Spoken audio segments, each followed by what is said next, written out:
And remember, it's the little things that really are the big things. As any married couple here today could tell you, it's the little things that count, and never overlook an opportunity to act on them.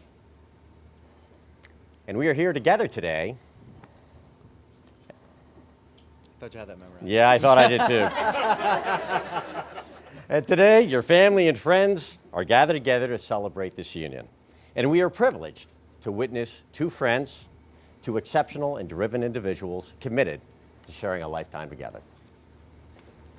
Now, before we go any further, if there is anyone here who should object to the marriage of this couple, just zip it. So allow me to introduce myself. I'm Blake's Uncle Mark, and though an invitation to this wedding would have been enough for me, the fact that they asked me to officiate is truly my great honor, and I appreciate being here.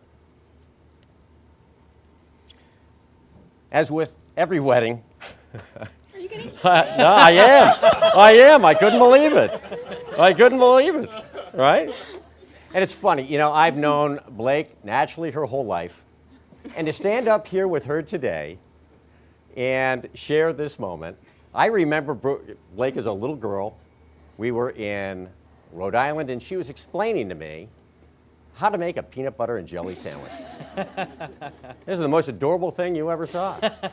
And I thought no little girl could get any cuter than that. Today, I get to work with Blake every single day.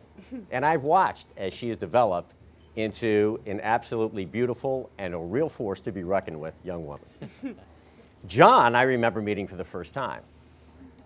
And John, I remember rolling up in the most tricked out Jeep you ever saw. I mean, it's got lamps on it, it's got a winch up front, it's even got a snorkel on it. And I remember thinking, that is my kind of guy, right? The only difference between John and every other Jeep owner here today is that he actually does all the things that we like to talk about doing, right? And so with these two, we've spent some time together, and they are truly, truly made for each other.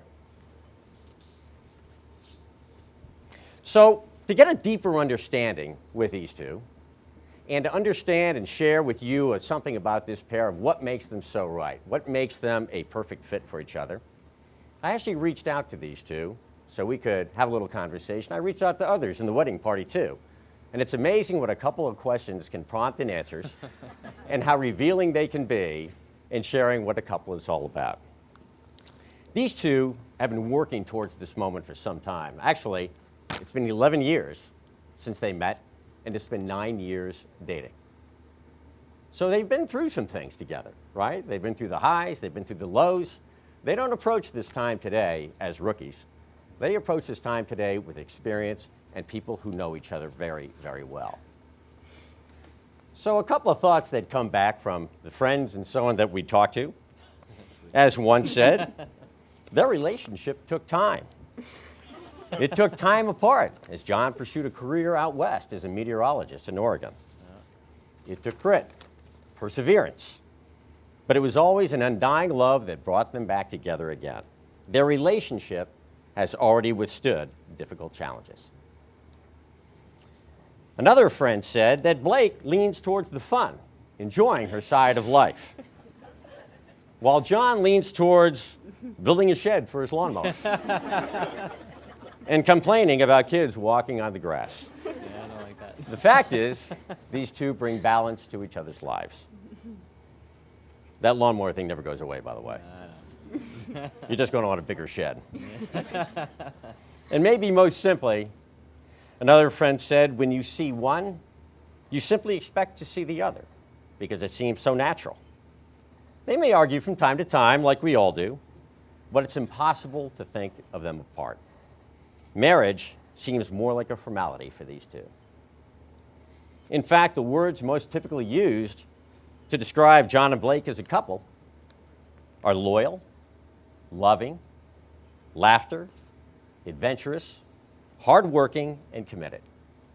And for two people standing here about to exchange their vows and make promises to each other, that's a pretty good start. And then I met with Blake and John over dinner and drinks one evening. Truth is, I don't even remember dinner being served. But I do remember the drinks being delivered with greater frequency as the evening rolled on, and we had a truly wonderful time.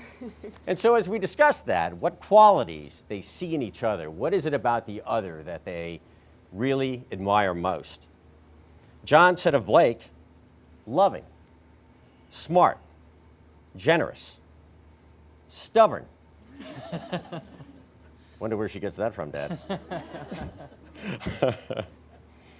Adventurous and driven to succeed. Now, I may swap out stubborn for determined, but as your uncle, I No, totally I agree said with all of that. stubborn. Yeah. And Blake said of John, romantic, tolerant, patient, work ethic, outgoing, smart, and forgiving. And as far as the husband report card goes, as any guy can tell you, that's an A+. And lastly, when asked to sum up what makes your relationship work, Blake said he makes dinner. To which John said she washes the dishes, which is proof that it's the little things that actually count. Fact is, what they both said was communication. And as we all know, that's exactly true. I enjoyed that evening more than I can express. I look forward to doing more of it. But one thing is for certain, and that's that you two are meant for each other. So after 11 years, let's not keep them waiting any longer. Let's proceed to their vows. Blake and John have prepared vows in advance. Blake? Me? Yeah. No. This one. You know that. This is the only time you're ever going to hear me happy. Okay. I affirm my love to you as I invite you to share this life with me. I promise to always respect you and to love you the way you deserve, with adoration, support, and admiration. I promise to work by your side and to help create this crazy and amazing life with kindness, patience, unselfishness, and trust. I promise to cherish you as much as I cherish Piper and to vow to check on you before I bring home another shelter dog. Please, please, please. I vow to encourage you to grow and pursue your passions, to be your greatest fan and your toughest adversary. I vow to always talk to you when I'm hurt, sad, or struggling. Thank you for your patience and the faith that you've always had in me. And I vow to try to be more engaged in conversations about home loan, current interest rates, and weather patterns. I take you to be my lawful husband, to have and to hold, for better or worse, for richer or poor. I take you to be my forever best friend and my faithful life partner. Very nice. Mine's a lot longer, by the way. Me? Your turn. All right, here come the waterworks. All right. Blake, you are the most generous and loving person that I've ever known, and here it comes. You really know me better than anyone else in this world, and somehow, despite all of my flaws, you still manage to love me. From this day forward, I promise to be worth it. Worth your time, worth your energy, worth your love. I'm not going to get through this. Take your time. I promise that you will always come first and to show you the love you deserve, to listen to you, learn from you, and support and accept your support when I need it. I promise to be present and pay attention, to trust and respect you as your own person, and to realize that your interests and desires are no less important, than mine. I vow to be true to you and to have the patience that love demands, to speak when words are needed, to share the silence when they're not. I vow to protect, guard, and defend you, our future, children. Dogs? When that happens, dogs, and, of course, our marriage. I do vow to eat right, take care of myself, take out the garbage in the pouring rain, the freezing cold, to kill every spider that even dares try to enter our house, to hire a professional even though I really want to try to do it myself first, and try to solve your problems, but only if you ask. a good one. That's a good one. I see these vows as not as promises, but as privileges, because I love how you are with me and what it has taught me about being a better partner. It's evident to me that happiness in marriage is not something that just happens. It's establishing a relationship in which the independence is equal, the dependence is mutual, and the obligation is reciprocal. It's more than just finding the right partner, it's being the right partner as well. I love you. Well done. You got through it. Barely. We will do what we call the wine box ceremony. And this is an event where they are putting away a bottle of wine with a note to each other that in 1 year they will open and share it and read their notes to each other. It'll be a beautiful moment. Right? Right? There we go. There we go.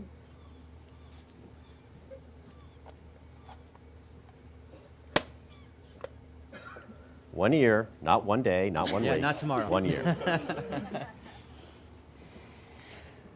John and Blake, you are about to make your promises to one another. You will find that as you live by these vows over the years, investing your time, love, and commitment to one another, the happy times in your life will be twice as joyous because you'll share these joys in marriage. John, will you take Blake to be your lawfully wedded wife, to have and to hold, in sickness and in health, in good times and bad, for richer or poor, keeping yourself unto her for as long as you both shall live? I do. Blake, will you take John to be your lawfully wedded husband, to have and to hold, in sickness and in health, in good times and bad, for richer or poor, keeping yourself unto him for as long as you both shall live? You do. Ring, please.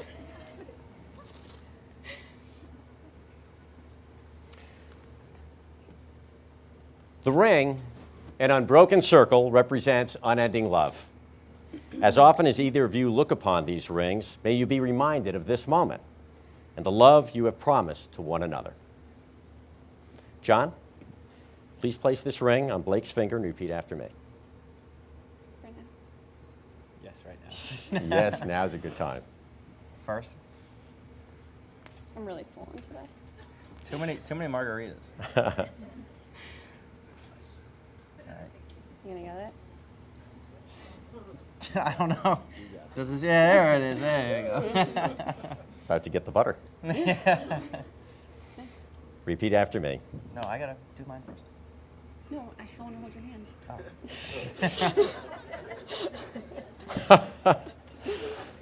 Blake, I give you this ring Blake, I give you this ring as a symbol of my love, as a symbol of my love and that I am choosing and that I am choosing to share my life's journey with you. to share my life's journey with you. I give you this ring I give you this ring with the pledge to love you with a pledge to love you today, tomorrow, always, and forever. today, tomorrow, always, and forever. My turn? Your turn. Place that ring on John's finger, please. That went on much easier. Repeat after me. Repeat after me. John, I give you this ring John, I give you this ring as a symbol of my love, as a symbol of my love, and that I am choosing and that I am choosing to share my life's journey with you. to share my life's journey with you. I give you this ring I give you this ring, with the pledge to love you the pledge to love you. today, tomorrow, always, and forever. Today, tomorrow, always, and forever. Blake and John, I wish you both much love and happiness as you begin your new journey. And remember to keep lots of laughter in your life, and love will never be far behind. Throughout this ceremony, Blake and John have vowed in our presence to be loyal and loving towards each other. They have formalized the existence of the bond between them with the word spoken and with a giving and receiving of rings. Therefore, by the power invested in me by the state of Rhode Island and Providence Plantations, I now pronounce you husband and wife. You may kiss the bride.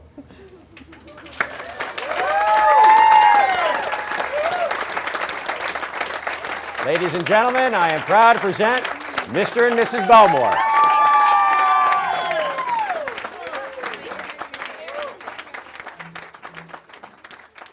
I just want to thank everybody here. Susan and I really, really appreciate you coming out here tonight.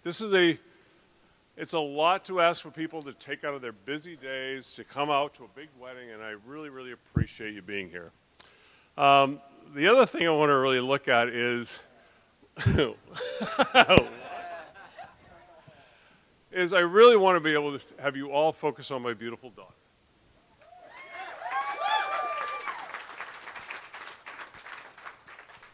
Stunning dress. She looks really, really, really nice. John, what a handsome guy.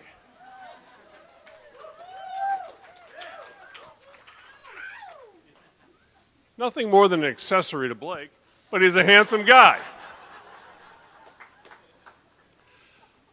The next thing I really want to talk about is the minister. The minister.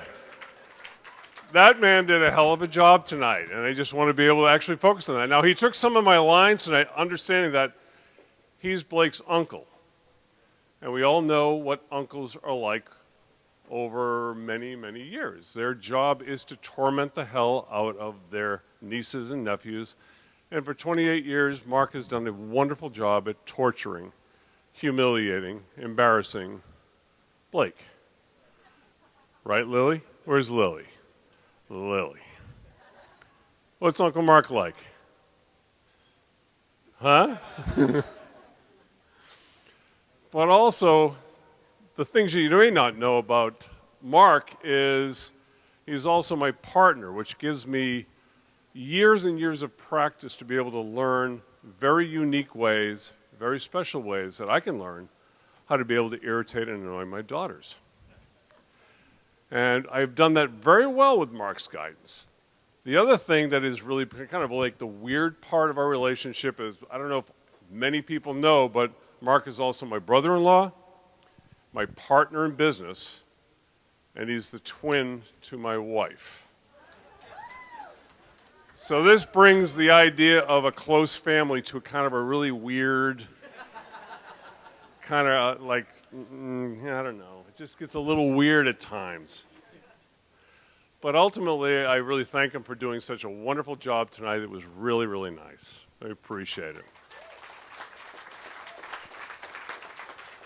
Now, before I get to telling John and Blake how much her family, his family, loved them, I do want to focus on probably the people that are the most important to us. Generational family is important.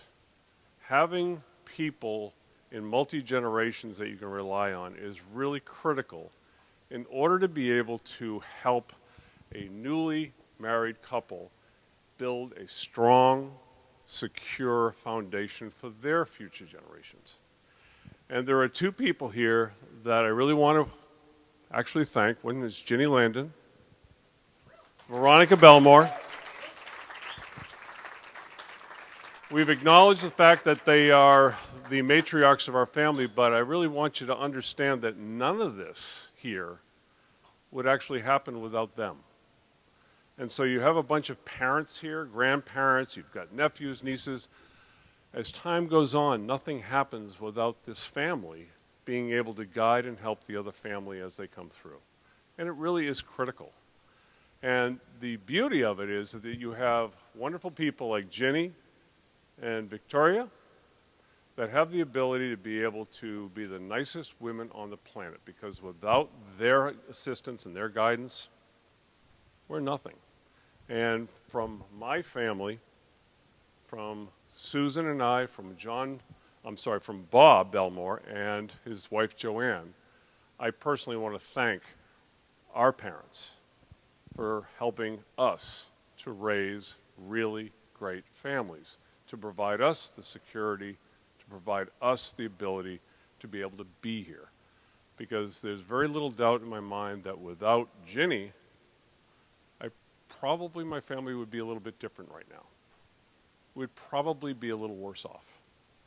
So what I would like to do is ask you for Ginny and Victoria to be able to simply say throughout the night, go up and meet them, have a drink with them, introduce yourselves because some of you might not know them. I'm saying a name wrong, aren't I? Veronica. I'm sorry, Veronica. I don't have my damn notes out right now. I'm like winging it here. But I wanted to really be able to say that you should introduce yourselves and sort of have a drink with them, get to know them. They're your family. So to them, I appreciate and I toast them and I thank you very, very much for your support and love over the years.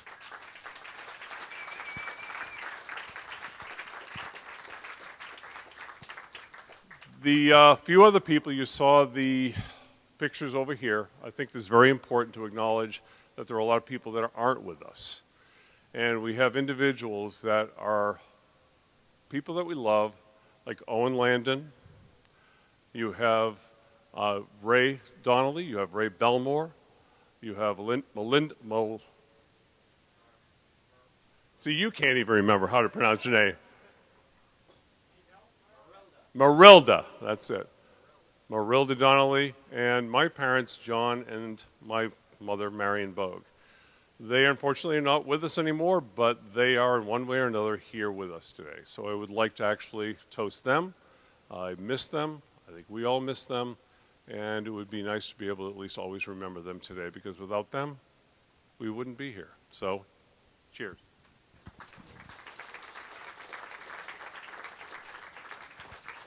Now to these two, John and Blake. My experience with my experience with these two is actually kind of interesting, because when I really look back at the relationship between these two individuals, it started out as a new relationship. John was a really kind of nice guy, nice boyfriend. And that relationship was going on for a while, and then all of a sudden he gets a transfer to go to Oregon, 3,000 miles away. And in 1602, some poet came up with this thing called absence makes the heart grow fonder. I got to tell you, whoever wrote that was not some young girl in love. Was not that way, because those 3,000 miles made Blake miserable. And I'm pretty sure John was pretty miserable as well. And so when I take, come on, be nice, be nice. A lot of fun. But when I look back at what they did, it was like you look at those relationships, and time has the ability to test us, and those 3,000 miles really tested these two. So ultimately, I had my daughter Blake, who, as you know, is exceedingly sufficient at being very social, lots of friends, but she was around the house all the time. Fridays and Saturday nights, she was home. She was a little depressed half the time, and she'd be sad. And if you kind of know Blake, she might be just a little bitchy. Just a little bitchy. And so we would sit around and go, okay. We'd wait, and finally the damn Skype alarm went on, so we knew John was calling. So this is good. This is good. John's calling. So that means I have to leave my office. She's going up to the office to talk to John. And so my desk gets destroyed. All my client proposals have little happy faces written on them. And I wind up with like this veggie, vegan juice thing she creates, and I got the splatters all over the desk and all over the keyboard and all that. But that's all fine. I don't care. That's good. We kind of backed North Korea off the nuclear Armageddon. She was happy. And that's all that actually mattered. So we knew at that point in time that Blake really did have extreme feelings for him. But John, on the other hand, we knew he was really into Blake, because when he came back ultimately to the East, he came back with an attitude. And that attitude was, this was my girl. This is the person I want. And so he had this attitude that was very apparent. So Susan and I were looking at him going, oh my God, he really likes this girl. Blake, on the other hand, was, holster your pistol, buddy. We're just dating. That's all we're doing. So ultimately, she sort of set the tone of the relationship. John, on the other hand, just said, all right, we're just going to have a good relationship and we're going to go forward. Blake, on the other hand, we knew she was starting to get involved and really getting into the idea with a relationship with John when John reassessed his financial situation. John was at his desk and he was looking at all his bills. He was looking at all his assets, all his savings. And he was sort of like trying to figure out, all right, what does my world look like? One bill tormented the hell out of him. And that bill was, I have to minimize this particular college loan bill. Over here, there was this savings account. And the savings account that he had was not just any savings account. It was the engagement ring savings account.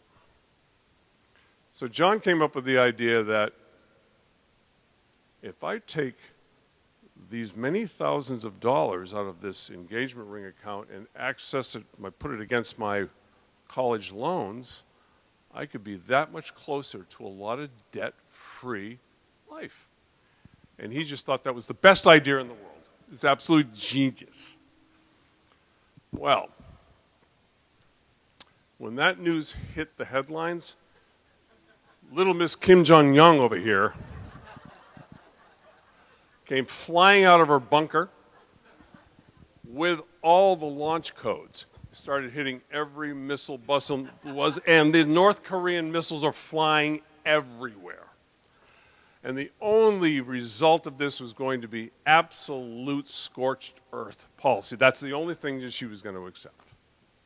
And I've never seen a guy work faster at trying to get a savings account rebuilt than John Belmore trying to actually redo that engagement wedding ring. So at that point in time, I knew John actually won her heart. He kind of knocked down the wall that kind of Blake puts around her, and I knew at that point in time this was going to be it. So here we are today. I've got my lovely daughter sitting here in front of me. And she understands that I love her dearly and that I respect and admire her greatly. And this is just the beginning of a new journey. And I want her to understand that her mother and father have been with her 28 of our 31 years. You are a massively important part of our life. And I really want you to understand that we love you, I love you, and that we're always going to be there and your family's always going to be there to support you. John, it's been years, and we finally have John in our family. You are the guy I absolutely know and always understand that you have my daughter's back, always. You're the guy that I know is just going to love and protect her always. And you're the man I really understand and really trust to make her happy. And I really want to make sure you understand that we really love you and that you have all of our support. And finally, I just want you to understand I envy you. Your mom and I envy you. What you're doing right now is something that your mother and I would do all over again right now. Your experience at this very moment, if we could go back in time and redo it, we'd do it again in a heartbeat. This journey is the best journey you can ever possibly do, period. And I wish you all the happiness in the world. And I say that sincerely. So, with that, I'd like to introduce Mr. and Mrs. Belmore, the stewards of our future generation. Congratulations.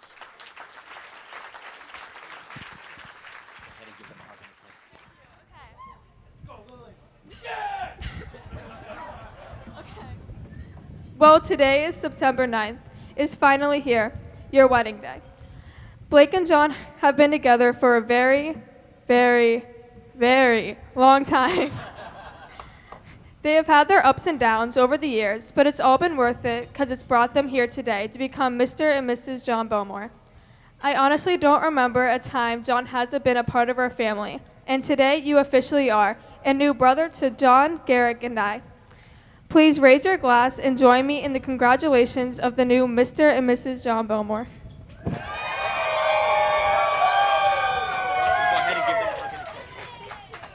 A big round of applause, ladies and gentlemen, for Lily Bogue.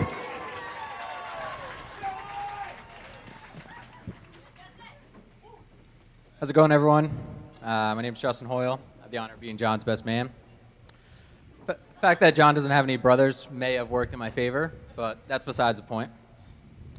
So I just want to start by giving it up for Steve and Susan Bogue, Bob and Joanne Belmore, and everyone else that helped pull together this great evening.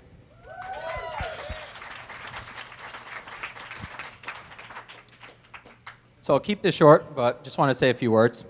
John and I both grew up in North Kingstown. We met in elementary school. We became friends in first grade, have remained close ever since. One of the earliest memories I have of John was being in elementary school, having a group of friends over for my birthday party. As my friends were showing up, I remember opening the door, see John standing there with his dad. Great, John's here. But rather than coming inside, Bob had John explain to me that John could not attend my party because he swore at his babysitter.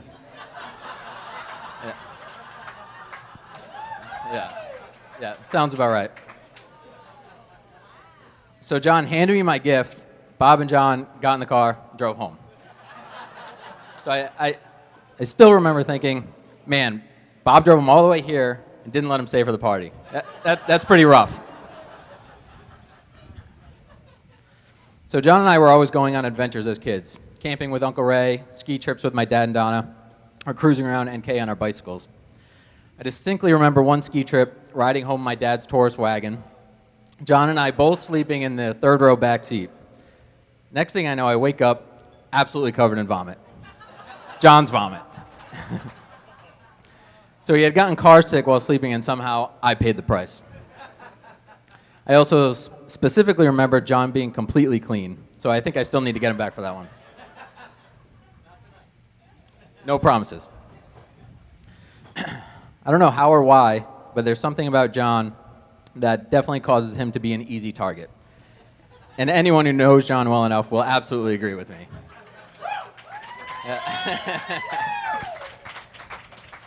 So although the bro code requires me to have John's back at all times, there are times when I have no choice but to step away and let John fend for himself.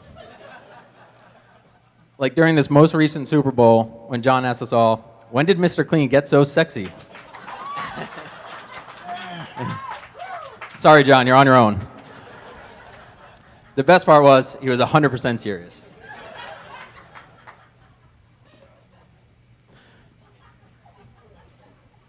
Or the absurd things we've dug up the many times I've helped John and Blake move. Mason jars filled with nuts and bolts of various shapes and sizes, a 4-foot-tall bug zapper, at least a dozen coolers. John, I'm with Blake and Sarah on this one. Time to get rid of that crap. Or after the bachelor party the other weekend, John emails me a spreadsheet with all the scores from a card game we had played. Labels on all the rows and columns, formulas to calculate the totals at the bottom, the whole bit. Thank you, John. I will file that in a safe place. That being said, no matter how much you rag on him, John always takes everything in stride and laughs it off. He always has a positive attitude and never takes anything too seriously. There's definitely something to be said about that. Now, Blake, on the other hand. Only kidding. So I've gotten to know Blake very well over the past few years. Whenever Riona and I get together with John and Blake, we know it will always be a good time. Those nights usually end with a late-night basement dance party. These consist of strictly two people, Blake and Riona. I'd say the worst part about hanging out with John and Blake is knowing that the following day will be a wash because Blake and Riona will both be laid up on the couch. And everyone knows a basement dance party hangover can only be cured by chicken nuggets and or Taco Bell. But really, on a serious note, I think we can all agree that John and Blake make a great couple and complement each other perfectly. This is an exciting time, and I look forward to seeing you guys start this next chapter in your lives. Here's to John and Blake.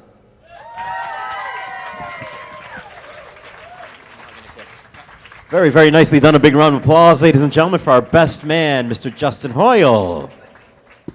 I'm a big dancer, in case you guys don't know me. No, we really just wanted to say thank you. I mean, people travel for these things. They take times out of their lives for these things. This is really important to us, and we're really happy that everyone, came here and did this with us. This is great. So that's kind of all I got. So really thank you. And thanks, Mom and Dad, and Joanne and Bob, for helping us with all of this.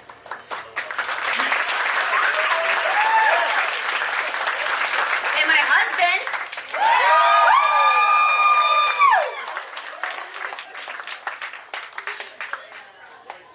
Are you guys ready to party? Let's do this thing.